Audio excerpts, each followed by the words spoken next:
Halo teman-teman, perkenalkan nama saya Kalena Pratama dengan NPM 0123080721. Di sini saya dan teman-teman kelompok saya akan mempresentasikan apa itu sistem expert. Sebelum saya memulai materi, izinkan saya memperkenalkan beberapa teman-teman saya sebagai di dalam list berikut.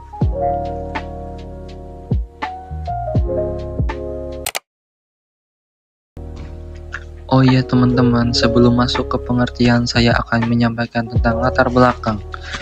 Kemajuan teknologi dan sistem informasi kini membuat masyarakat semakin dekat dengan adanya sistem informasi dan juga komunikasi. Dalam dunia teknologi dan praktisi, pastinya mengenal mengenai sistem pakar. Istilah sistem pakar atau sering disebut dengan expert system menjadi salah satu tren yang cukup sukses sekarang, di mana tujuan utama dari pengembang sistem informasi tentunya untuk mempermudah setiap pekerjaan dari manusia.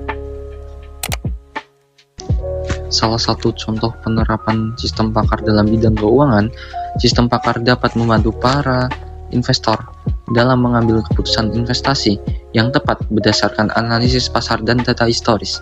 Dalam bidang manufaktur, sistem pakar dapat digunakan untuk mengoptimalkan proses produksi dan meminimalkan kesalahan produksi. Sedangkan dalam bidang teknologi, sistem pakar juga dapat membantu dalam penyelesaian teknis pada perangkat lunak atau perangkat keras. Terima kasih. Perkenalkan saya Edwin Bagus Prasetya, mahasiswa manajemen kelas reguler 2A. Di sini saya akan melanjutkan materi dari Mas Galen, yaitu pengertian. Dikutip menurut Kusuma Dewi tahun 2023 109, sistem pakar adalah sistem yang berusaha mengadopsi pengetahuan manusia ke komputer agar komputer dapat menyelesaikan masalah seperti yang biasa dilakukan oleh para ahli. Dan sistem pakar yang baik dirancang agar dapat menyelesaikan suatu permasalahan tertentu dengan meniru kerja dari para ahli. Pakar yang dimaksud di sini adalah orang yang mempunyai keahlian khusus yang dapat menyelesaikan masalah yang tidak dapat diselesaikan orang awam.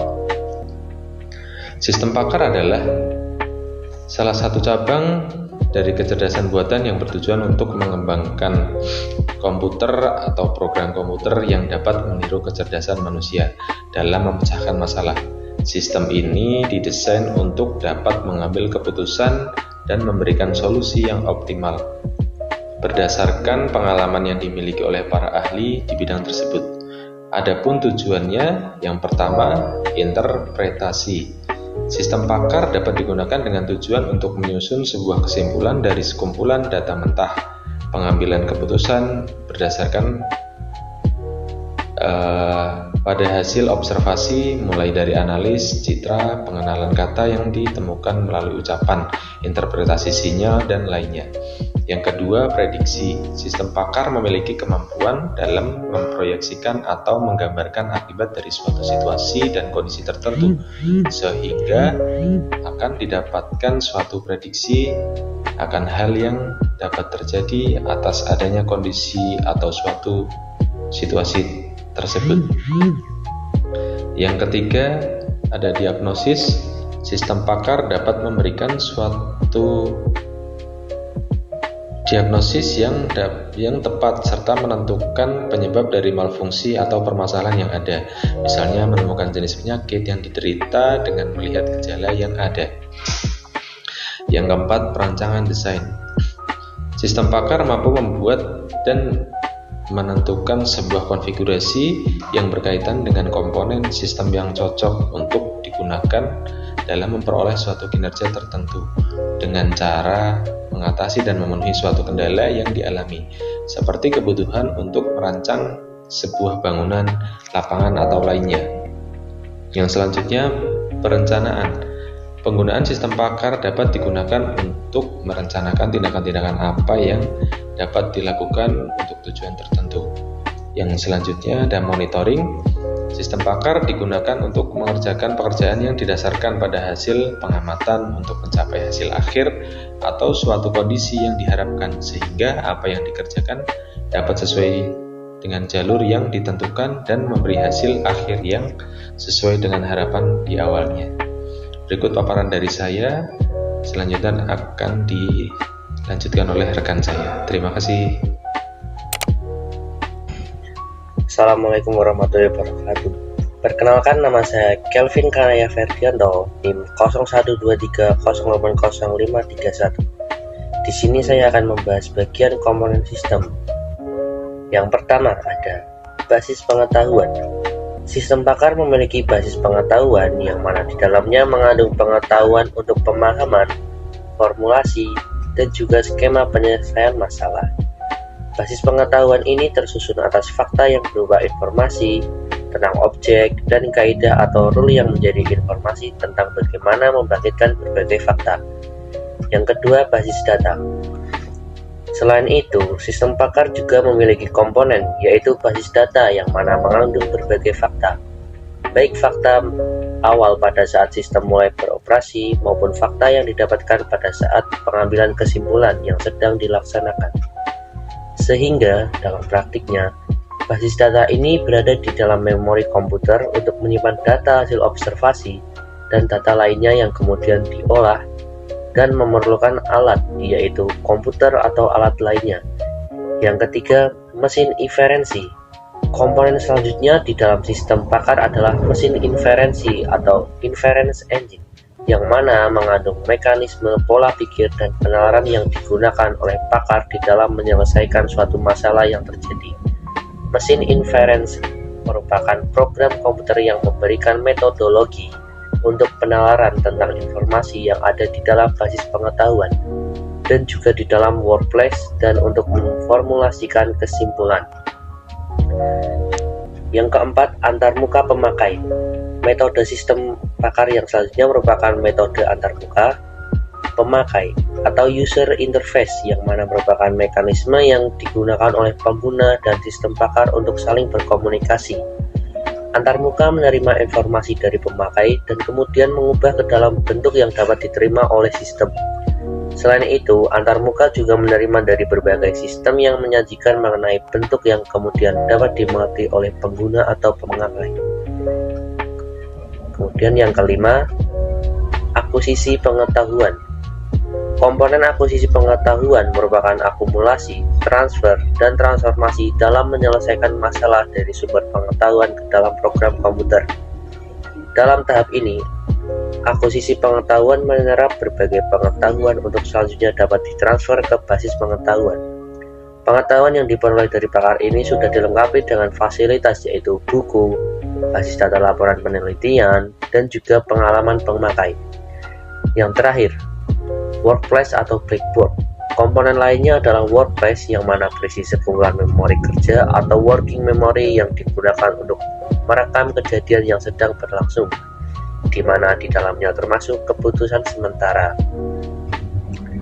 Kemudian slide selanjutnya akan dibacakan oleh Arma.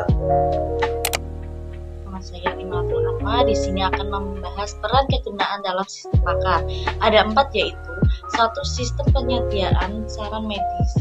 Sistem penyediaan saran medis adalah sistem yang dirancang untuk memberikan saran medis kepada pasien atau dokter. Sistem ini menggunakan basis pengetahuan yang diperoleh dari pakar medis ke dalam sebuah sistem yang dapat digunakan oleh orang lain. Saat digunakan, sistem ini mungkin akan meminta pengguna untuk memberikan informasi tentang gejala atau masalah kesehatan yang dihadapi.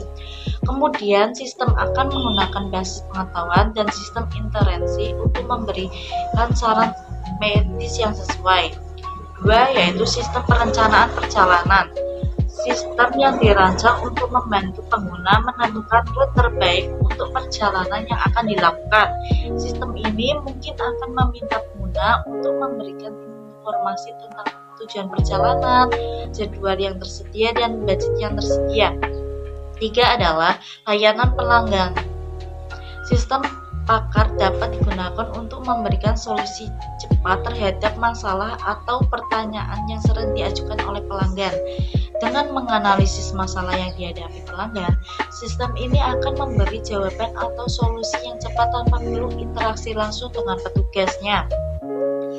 4 yaitu transportasi. Sistem pakar berkontribusi dalam bidang perhubungan dan transportasi seperti kontrol lampu lalu lintas, desain jalan raya, penjadwalan dan pemeliharaan bus dan kereta api, pola penerbangan dan kontrol lalu lintas. Contoh aplikasi dalam sistem pakar: 1. Cancer Decision Portal, 2. Dendral, 3. DXpline, 4. Micin, 5. PXDesk, 6. R1 atau XCOM. Sekian dari saya, terima kasih. Saya Aisyah Ramadhani dengan NIM 0123077651 akan membacakan studi kasus perusahaan Toyota Motor Corporation atau TMC yang menggunakan sistem pakar. Toyota Motor Corporation atau TMC dikenal sebagai pelopor dalam penerapan prinsip-prinsip Lean Manufacturing dan Quality Control melalui sistem produksi yang sangat efisien dan berfokus pada kualitas. Salah satu elemen penting dalam sistem produksi Toyota adalah Toyota Production System atau TPS yang mengintegrasikan pengendalian kualitas yang ketat di setiap tahap produksi. Meskipun TPS sudah sangat mengutamakan pengendalian kualitas secara manual dan berbasis manusia, dalam beberapa tahun terakhir, Toyota mulai memanfaatkan teknologi sistem pakar untuk memperkuat dan mempercepat proses pengendalian kualitas produk mereka. Selanjutnya yaitu keunggulan dari sistem pakar. 1. Meningkatkan kualitas dari sisi pemberian nasihat atau dalam menjawab pertanyaan dengan konsisten.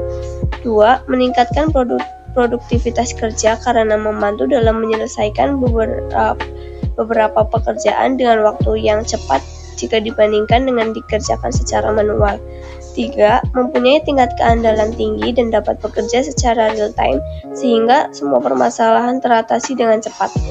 Lalu, keterbatasan dari sistem pakar yaitu 1. Terkendala dalam mendapatkan pengalaman atau insight baru dengan cara menggunakan berbagai pendekatan yang dimiliki oleh banyak sistem pakar atau beberapa pakar. 2. Proses pembuatannya memerlukan biaya besar dengan tetap harus memperhatikan faktor kualitas dari pengetahuan yang nantinya akan dihasilkan. 3.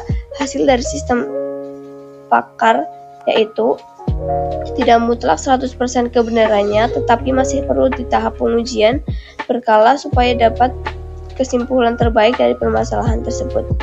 Yang terakhir yaitu kesimpulan. Sistem pakar adalah salah satu penerapan kecerdasan buatan yang berfungsi untuk menirukan kemampuan pengambilan keputusan secara ahli dalam suatu bidang dengan memanfaatkan basis pengetahuan dan aturan inferensi. Sistem pakar dapat memberikan solusi yang konsisten dan efisien, serta memungkinkan akses pengetahuan ahli yang tidak terbatas oleh waktu. Namun, meskipun memiliki banyak keunggulan, sistem pakar juga memiliki keterbatasan. Pengetahuannya terhadap informasi yang telah diprogram, sulit untuk beradaptasi atau belajar secara mandiri, serta tidak dapat berpikir kreatif dalam menghadapi situasi baru atau ketidakpastian. Oleh karena itu, keberhasilan penerapan sistem pakar sangat bergantung pada pemeliharaan dan pembaruan pengetahuannya secara berkala. Sekian presentasi dari kami, mohon maaf apabila ada kesalahan kata.